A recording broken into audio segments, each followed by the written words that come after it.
ବନ୍ଧୁଗଣ, ଦୁନିଆରେ ଅନେକ ସଭ୍ୟତା ଆସି ଶେଷ ବି ହୋଇଗଲାଣି, କିନ୍ତୁ ଭାରତ ଦୁନିଆର ସବୁଠାରୁ ପ୍ରାଚୀନ ସଭ୍ୟତା ହୋଇ ମଧ୍ୟ ଆଜି ପର୍ଯ୍ୟନ୍ତ ନିଜର ଅସ୍ତିତ୍ୱକୁ ଭୁଲି ନାହିଁ। ଆଜି ଆମେ ଏହି ଭିଡ଼ିଓ ମାଧ୍ୟମରେ ଆମ ଭାରତ ସହିତ ଜଡ଼ିତ କିଛି କଥା ବିଶ୍ଳେଷଣ କରିବା, ଯାହା ଆପଣଙ୍କୁ ପ୍ରାଚୀନ ହେବାର ପ୍ରମାଣ ଦେବ। ନମ୍ବର 1, ପ୍ରତ୍ନତାତ୍ତ୍ୱିକ ତଥ୍ୟ କହେ ଭାରତର ସହର ବାରାଣସୀ ଦୁନିଆର ସବୁଠାରୁ ପ୍ରାଚୀନ ପ୍ରତିଷ୍ଠିତ ହୋଇଥିବା ସହର ମଧ୍ୟରେ ଗୋଟିଏ, ଯାହାକୁ ଆଜି ଆମେ ତାକୁ ବନାରସ ମଧ୍ୟ କହୁଅଛେ। ଋଗ୍ବେଦରେ ଏହାକୁ କାଶୀ ବୋଲି କୁହାଯାଇଅଛି।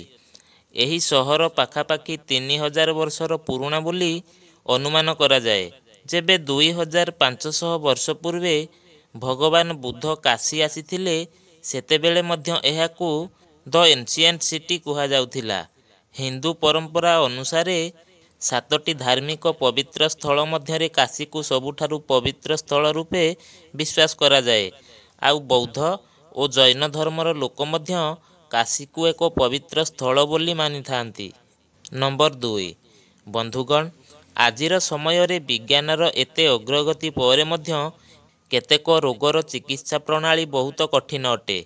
ତେବେ ଆପଣ କଳ୍ପନା କରନ୍ତୁ, ଯଦି କୌଣସି ସର୍ଜରୀ ପାଇଁ ସବୁଠାରୁ ଜରୁରୀ ଯନ୍ତ୍ର ସ୍କାଲପେଲର ମଧ୍ୟ ଆବିଷ୍କାର ହୋଇନଥିବ, ତେବେ ସେତେବେଳେ କୌଣସି ସର୍ଜରୀ ବିଷୟରେ କଳ୍ପନା ମଧ୍ୟ କରାଯାଇପାରିବ ନାହିଁ।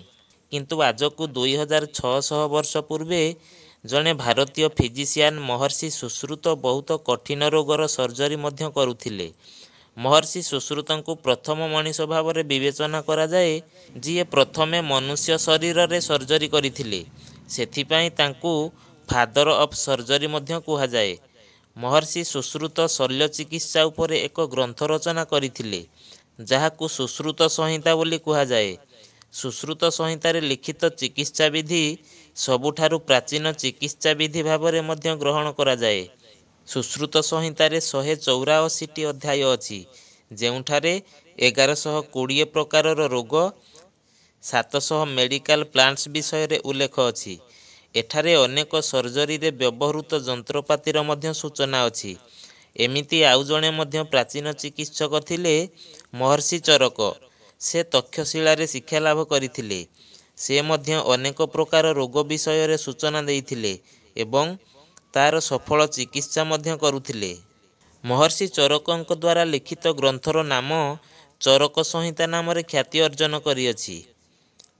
ନମ୍ବର 3, ଯଦି ଭାରତର ଇତିହାସ ପୃଷ୍ଠାକୁ ଓଲଟାଇବା, ତ ପୂର୍ବରୁ ଭାରତ ବହୁତ ଭବ୍ୟଶାଳୀ ଥିବାର ଦେଖାଯାଏ। ବ୍ରିଟିଶ ଶାସନ ପୂର୍ବରୁ ଭାରତ ଦୁନିଆରେ ଏକ ଧନଶାଳୀ ଦେଶ ଭାବରେ ଜଣାଯାଉଥିଲା। ସାରା ଦୁନିଆରେ ଏହାକୁ ସୁନାର ଚିଡ଼ିଆ କୁହାଯାଉଥିଲା। ଆଉ ଯଦି କୁହାଯାଏ ଭାରତର ଉନ୍ନତି ହିଁ ତାର ପତନର କାରଣ ହୋଇଥିଲା, ସେହି ଉନ୍ନତି ହିଁ ବିଦେଶୀମାନଙ୍କୁ ଆକର୍ଷିତ କରିଥିଲା। ଏଥିରେ ଆକର୍ଷିତ ହୋଇ କଲମ୍ବୋସ ଭାରତକୁ ଖୋଜି ଖୋଜି ଆମେରିକାରେ ପହଞ୍ଚି ଯାଇଥିଲେ। କଲମ୍ବୋସଙ୍କ ପରେ ଭାସ୍କୋଡା ଗାମା ଭାରତୀୟ ଭୂମିରେ ପାଦ ରଖିଥିବା ପ୍ରଥମ ୟୁରୋପୀୟ ଥିଲେ। ନମ୍ବର 4, ତକ୍ଷଶିଳା ବିଶ୍ୱବିଦ୍ୟାଳୟକୁ ଦୁନିଆର ସର୍ବପ୍ରଥମ ୟୁନିଭର୍ସିଟି କୁହାଯାଏ। ଏହାକୁ ଭାରତର ପ୍ରାଚୀନ ସହର ତକ୍ଷଶିଳା ସହରରେ ସ୍ଥାପିତ କରାଯାଇଥିଲା। ଆଜି ଏହି ସ୍ଥାନ ପାକିସ୍ତାନରେ ଅବସ୍ଥିତ। ତକ୍ଷଶିଳାରେ ସାରା ବିଶ୍ୱର 10,000ରୁ ଅଧିକ ବିଦ୍ୟାର୍ଥୀ ଅଧ୍ୟୟନ କରୁଥିଲେ। ଏଠାରେ science, math, medicine, politics, astrology, music, philosophy ଭଳି 60ରୁ ଅଧିକ ବିଷୟ ଉପରେ ଅଧ୍ୟୟନ କରାଯାଉଥିଲା। ଅନେକ ଋଷି ଏଠାରେ ଅଲଗା ଅଲଗା ବିଷୟରେ ଆଶ୍ରମ ଖୋଲିଥିଲେ। ଏଠାରେ ରାଜନୀତିଜ୍ଞ ତଥା କୂଟନୀତିଜ୍ଞ ବିଷ୍ଣୁଗୁପ୍ତ ଚାଣକ୍ୟ ମଧ୍ୟ ତକ୍ଷଶିଳାରେ ଆଚାର୍ଯ୍ୟ ଥିଲେ। ଚାଇନିଜ ଯାତ୍ରୀ ଫାହିୟାନ ଯେତେବେଳେ ଭାରତକୁ ଆସିଥିଲେ, ସେ ତକ୍ଷଶିଳାକୁ ଦେଖି ତା ବିଷୟରେ ନିଜର ଲେଖନୀ ମାଧ୍ୟମରେ ସାରା ବିଶ୍ୱକୁ ଜଣାଇଥିଲେ। ନମ୍ବର 5, ଶିକ୍ଷା କ୍ଷେତ୍ରରେ ଆଜି ଆମେ ହୁଏତ କେତେକ ଦେଶ ତୁଳନାରେ ପଛୁଆ ଅଛନ୍ତି, କିନ୍ତୁ ଏକ ସମୟ ଥିଲା ଯେ ଭାରତର ନାଳନ୍ଦା ବିଶ୍ୱବିଦ୍ୟାଳୟ ସାରା ଦୁନିଆରେ ଉଚ୍ଚଶିକ୍ଷାର କେନ୍ଦ୍ର ଥିଲା। ନାଳନ୍ଦା ବିଶ୍ୱବିଦ୍ୟାଳୟ ତକ୍ଷଶିଳାଠାରୁ ମଧ୍ୟ ଅନେକ ଉନ୍ନତ ୟୁନିଭର୍ସିଟି ଭାବରେ ବିବେଚିତ ହେଉଥିଲା। Korea, China, Japan, Indonesia, Tibet, ତୁର୍କୀ ଭଳି ଦେଶରୁ ବିଦ୍ୟାର୍ଥୀ ଏଠାକୁ ଶିକ୍ଷା ଲାଭ ପାଇଁ ଆସୁଥିଲେ। ନାଳନ୍ଦା ବିଶ୍ୱବିଦ୍ୟାଳୟରେ ପ୍ରବେଶ ପାଇଁ ବହୁତ କଠିନ ପରୀକ୍ଷା ଦେବାକୁ ପଡ଼ୁଥିଲା। ବହୁତ ପ୍ରତିଭାବାନ ବିଦ୍ୟାର୍ଥୀ ହିଁ ଏହି ୟୁନିଭର୍ସିଟିରେ ଅଧ୍ୟୟନ ପାଇଁ ମନୋନୀତ ହୋଇପାରୁଥିଲେ। ଏହି ୟୁନିଭର୍ସିଟିରେ ଏକ ବୃହତ୍ ଲାଇବ୍ରେରୀ ମଧ୍ୟ ଥିଲା। ସେଠାରେ 3 ଲକ୍ଷରୁ ବି ଅଧିକ ପୁସ୍ତକ ଥିଲା ବୋଲି ଅନୁମାନ କରାଯାଏ। ଦ୍ୱାଦଶ ଶତାବ୍ଦୀର ଶେଷ ଭାଗରେ ତୁର୍କୀ ଆକ୍ରମଣକାରୀ ବକ୍ତିୟାର ଖିଲଜୀ ନାଳନ୍ଦାକୁ ଜଳେଇ ସମ୍ପୂର୍ଣ୍ଣ ଭାବରେ ନଷ୍ଟ କରିଦେଇଥିଲା। ଏକ ଜମାନା ଥିଲା ନାଳନ୍ଦା ଏକ ଭବ୍ୟ ୟୁନିଭର୍ସିଟି ଭାବରେ ପରିଗଣିତ ହେଉଥିଲା, କିନ୍ତୁ ଆଜି କେବଳ ତାର ସ୍ମୃତି ହିଁ ରହିଅଛି। ନମ୍ବର 6, ସିନ୍ଧୁ ଘାଟି ସଭ୍ୟତାର ଉତ୍ପତ୍ତି ହିଁ ଭାରତ ଇତିହାସର ଆରମ୍ଭ କୁହାଯାଏ। ଏହା ଦୁନିଆର ସବୁଠାରୁ 3ଟି ପ୍ରାଚୀନ ସଭ୍ୟତା ମଧ୍ୟରୁ ଗୋଟିଏ। ସିନ୍ଧୁ ଘାଟି ସଭ୍ୟତା ବିଷୟରେ କୁହାଯାଏ କି ଏହି ସଭ୍ୟତା 3300 ବିସିରୁ 1300 ବିସି ପର୍ଯ୍ୟନ୍ତ ଅସ୍ତିତ୍ୱରେ ଥିଲା, କିନ୍ତୁ ନୂଆ ଡିସ୍କଭରୀର ତଥ୍ୟ ହିସାବରେ କୁହାଯାଏ କି ଏହି ସଭ୍ୟତା କମ୍ ସେ କମ୍ 8000 ବର୍ଷ ପୁରୁଣା ଅଟେ। 1920 ପର୍ଯ୍ୟନ୍ତ ଏହି ସଭ୍ୟତା ବିଷୟରେ କିଛି ବି ଜଣାପଡ଼ିନଥିଲା।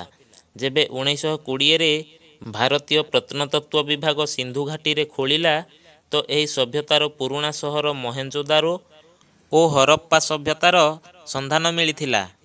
ଏହାପରେ ସିନ୍ଧୁ ଘାଟି ସଭ୍ୟତା ବିଷୟରେ ଜଣାପଡ଼ିଥିଲା। ସିନ୍ଧୁ ଘାଟି ସଭ୍ୟତା ବିଷୟରେ ଆଜି ପର୍ଯ୍ୟନ୍ତ ବହୁତ କମ୍ ତଥ୍ୟ ମିଳିଅଛି, ଆଉ ଅନେକ ପ୍ରଶ୍ନର ଉତ୍ତର ଏବେ ବି ବାକି ଅଛି। ନମ୍ବର 7, ଶୂନର ଆବିଷ୍କାର ଭାରତରେ ପ୍ରଥମେ ହୋଇଥିଲା। 2 ମହାନ ଗଣିତଜ୍ଞ ବ୍ରହ୍ମଗୁପ୍ତ ଓ ଆର୍ଯ୍ୟଭଟ୍ଟଙ୍କୁ ଶୂନ ଆବିଷ୍କାରର ଶ୍ରେୟ ଦିଆଯାଏ। 6ଠ ଓ 7ମ ଶତାବ୍ଦୀରେ ଏହାର ଆବିଷ୍କାର ଭାରତୀୟ ଗଣିତଜ୍ଞଙ୍କ ଦ୍ୱାରା ହୋଇଥିଲା। ଆରବ ଓ ଫରାସୀର ଲୋକ ଏହାକୁ ହିନ୍ଦୁ ନମ୍ବର୍ସ ବୋଲି କହୁଥିଲେ। ଅଲକିଣ୍ଡି ଯିଏ ଆରବର ଗଣିତଜ୍ଞ ଓ ଅଲ-ଖ୍ୱାରିଜ୍ମୀ ଯିଏ ଫରାସୀର ଗଣିତଜ୍ଞ ଥିଲେ, ଏହି 2 ଜଣଙ୍କ ମାଧ୍ୟମରେ ହିଁ ଏହି ନମ୍ବର ଆରବରେ ପହଞ୍ଚି ପାରିଥିଲା। ପରେ ୟୁରୋପୀୟମାନେ ଏହାକୁ ଆରବିକ୍ ନମ୍ବର ବୋଲି କହିବାକୁ ଲାଗିଲେ। ଆଲବର୍ଟ ଆଇନଷ୍ଟାଇନ କୁହନ୍ତି କି ଆମେ ଭାରତୀୟଙ୍କର ବହୁତ ଋଣୀ ଅଟୁ, ଯିଏ ଆମକୁ ଗଣତି କରିବା ଶିଖେଇଛନ୍ତି, ଯାହା ବିନା କୌଣସି ବି ସାର୍ଥକ ବିଜ୍ଞାନର ସନ୍ଧାନ ହୋଇପାରି ନଥାନ୍ତା। ବନ୍ଧୁଗଣ, ଏ ସମସ୍ତ ବିଷୟରେ ଦୃଷ୍ଟି ଦେଲେ ଜଣାପଡ଼େ ପ୍ରାଚୀନ ଭାରତର ସ୍ଥିତି କ'ଣ ଥିଲା, ଆଉ ସେହି ଉନ୍ନତିମୂଳକ ଭବ୍ୟ ସ୍ଥିତି ହିଁ ବିଦେଶୀମାନଙ୍କୁ ଆକର୍ଷିତ କରିଥିଲା, ଆଉ ଶେଷରେ ସେହି ବିଦେଶୀମାନଙ୍କ ଦ୍ୱାରା ହିଁ ଆମ ଭାରତ ଶାସିତ ଓ ଲୁଣ୍ଠିତ ହେବାକୁ ଲାଗିଲା। ବନ୍ଧୁଗଣ, ଆଜି ପାଇଁ ଏତିକି। ପୁଣି ଦେଖା ହେବ ଆଉ ଏକ ନୂଆ ଭିଡ଼ିଓରେ। ଧନ୍ୟବାଦ।